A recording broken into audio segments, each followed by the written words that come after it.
Hi, my name is Gil Robertson, president of the African American Film Critics Association. Today, we are excited to be talking to the team responsible for the new Disney Plus series, IWAJU.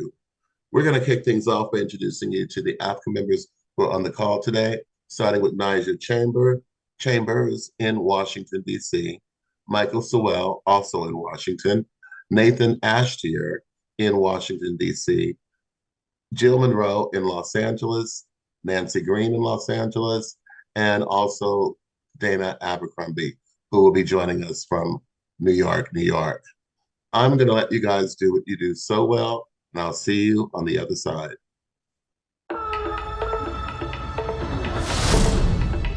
From Disney Animation and the groundbreaking storytellers of Kugali. Happy birthday, Tola. This is Oti. You want stars for a pet? It's great. Comes a Disney Plus limited series. What would you say if I asked you to go to the mainland? Set in a futuristic Nigeria. You want to see the real Lagos? Yes, let's go. Welcome to Lagos, Nigeria. Tola, your daddy has done well for himself. This is how to fish in large rivers. Otin, where's my daughter? She's your responsibility. Find her. Be careful, oh. Some of these people are actually dangerous. I laugh in the face of danger. I didn't hear you laugh, oh. Tola, I got you now.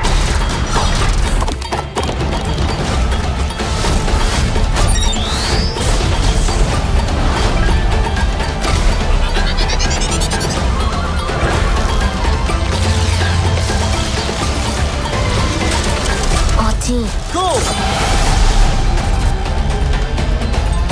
Actually, kind of cute. I take that back. Hey, I'm Jill Monroe from RSVP with Jill Monroe on KBLA Talk 1580. So visually, there's a style that we generally associate with Disney animation, and I'm sure there's a visual style that you had in mind. How did those two worlds combine and come together to give us what we have with IWAJU? In terms of IWAJU, I'll touch the beginning of it, then I'll let Marlon touch the other bit of it. So generally, Kugali, we try to create things that represent African cultures directly, and we try not to draw from outside quite as much.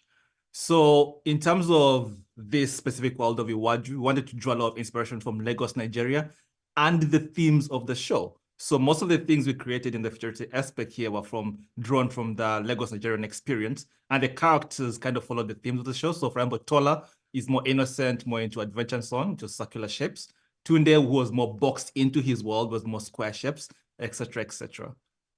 Yeah, and what I was doing as a visual effects supervisor for Disney in particular is take the world that they created, that they were trying to do, and actually just make sure it was at a level that would be for the world stage, that it was actually on it equal to anything we usually do at Walt Disney Animation Studios. Hi, I'm Nancy with Film Critique. Hi. Hi. And my first question, actually kind of a joke. I want to know, when did you guys meet my dad for for the character? No, I'm just kidding. My dad's from Nigeria, and so I recognized like a lot of these things, and I loved it so much, the way that went. So I wanted to know, when you were putting a lot of these references, the language and things like that into the movie, what did you decide on how to keep certain things in, what to take out? Like, what are some things that you took out that you felt like were, you really wanted in there but didn't work, and so on?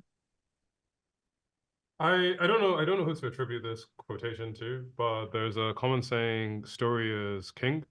And so ultimately the things that we decided to keep were the things that served the story and helped us tell the story that we best possibly could. I think the development process, there are a lot of ideas that you throw on the canvas, ideas that you maybe fall in love with, not necessarily because they serve the story, but because it's just like really cool and is a nice little thing that you'd love to see. But ultimately, it's a function of what helps us tell the best possible story. And for IWAJU, what we wanted was something that was authentic to the Lagos experience. So you mentioned your dad, for example. The character of Tunde also reminds me of my dad.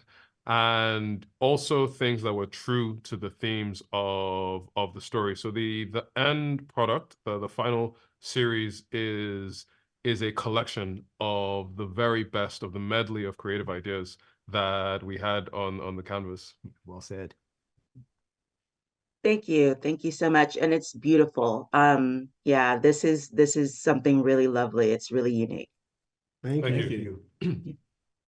Good morning. My name is Nigeria Chambers. I'm from Big Go Belt Media. I just want to kudos to my two other colleagues in their previous questions, because I definitely wanted to talk about the bridge, especially with what I feel Afrofuturism still being a genre that's really untapped in mainstream media, and being able to present that, but then also bridging it with authentic African stories and culture. It's just something just so unique that I'm glad that we're getting this, and hopefully we get a lot more of this in the future.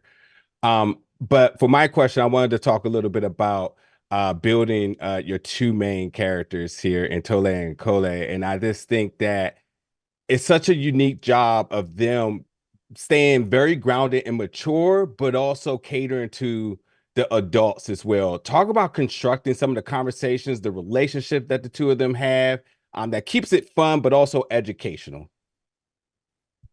Thank you. So I think a lot of those fun interactions are drawn from my own experience going to school in Nigeria. Everything from, like, I had a special handshake I had with my mates in school as well.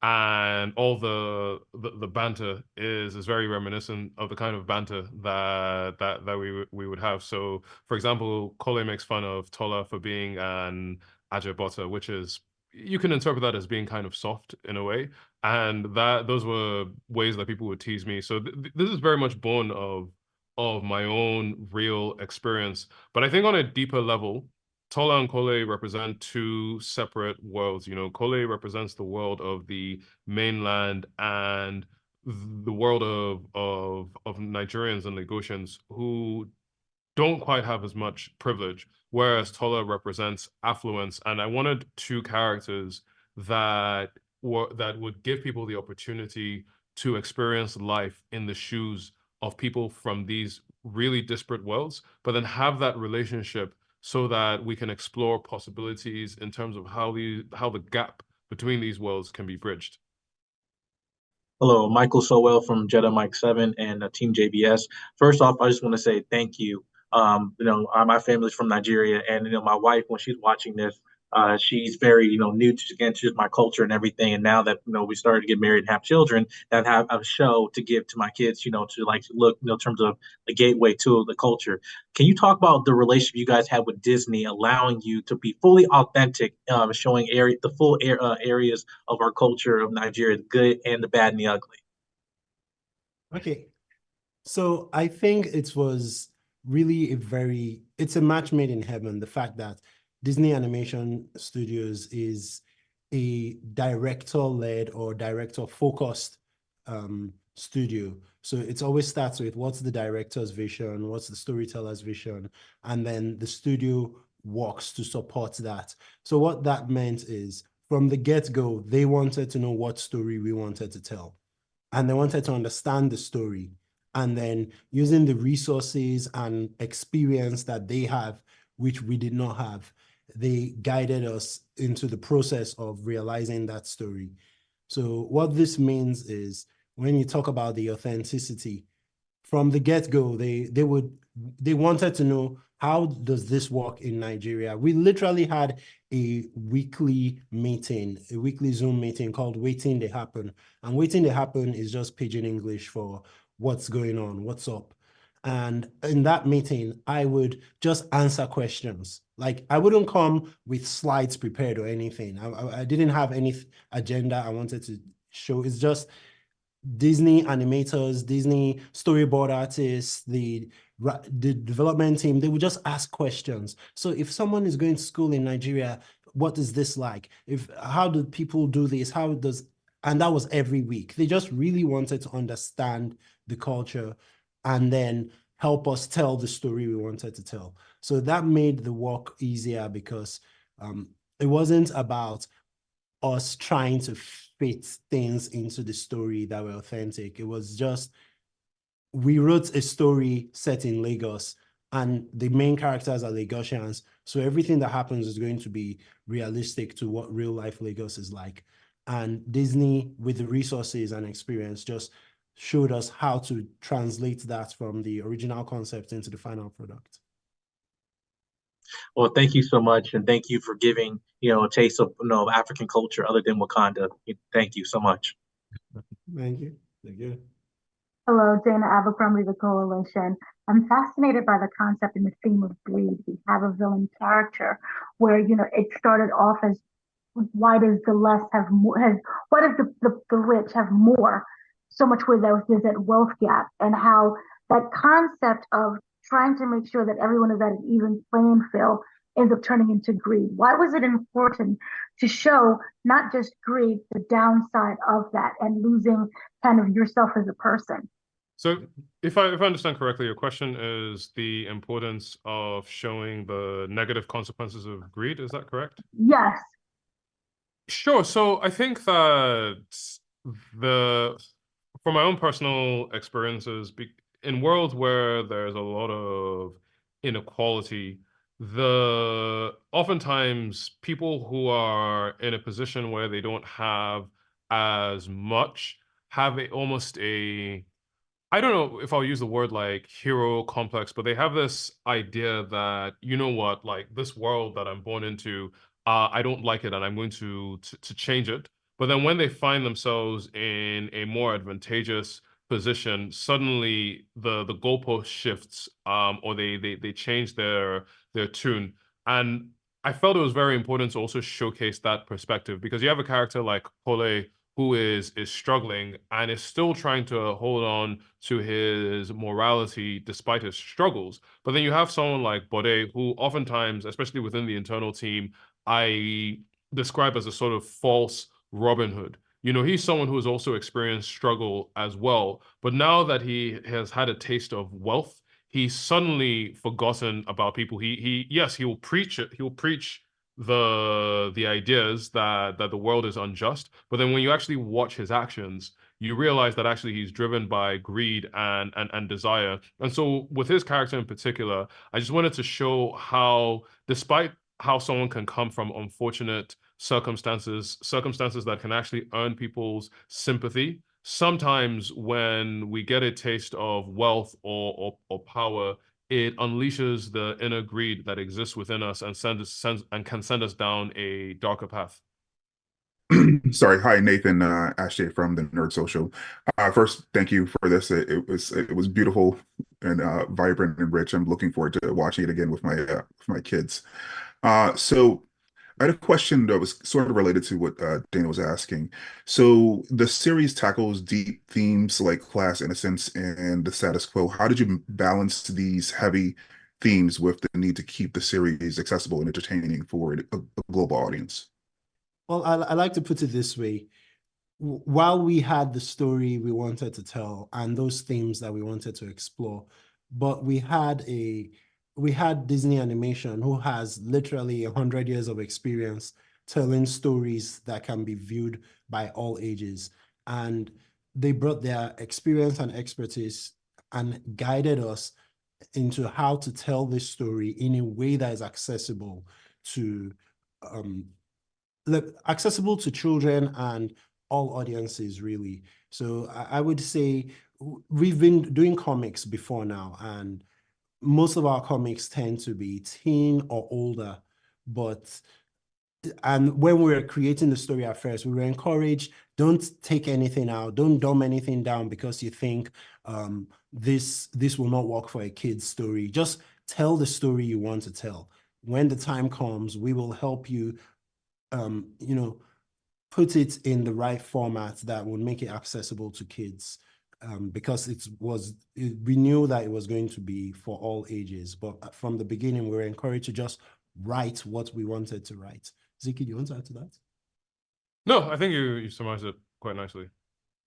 And I'll just add, as a person who's worked on a lot of Disney films, I've been at the studio for 30 years, we've actually done a lot of films where somebody has murdered their brother and framed their nephew for it, so dealing with like darker subjects in a way that everybody can actually get is something that, I've been doing in the studio for a very long time. And so a character like Tola, who's so open-hearted and so brave and tenacious, it was just the way Ziki wrote her, even though she was kidnapped and even though she was, in peril, the peril never affected her that much. She was actually the person who was the catalyst that was actually affecting all the adult men and even someone like Kole in the story. So that helped. The fact that we had a character like Tola that was never that phased and was always so brave and tenacious really kind of helped us go on this journey that, if we were watching another more timid character, it may have been a tougher watch for any viewer. All right, thank you. Yeah, she was an exceptional character. Thanks. Hey, Jill Monroe again. So we've talked a bit about the themes sort of that you were wanting to get out in the episode. So do you have a favorite episode or one that you feel sort of epitomizes your heart or what you wanted to come across as far as the episodes that we'll see?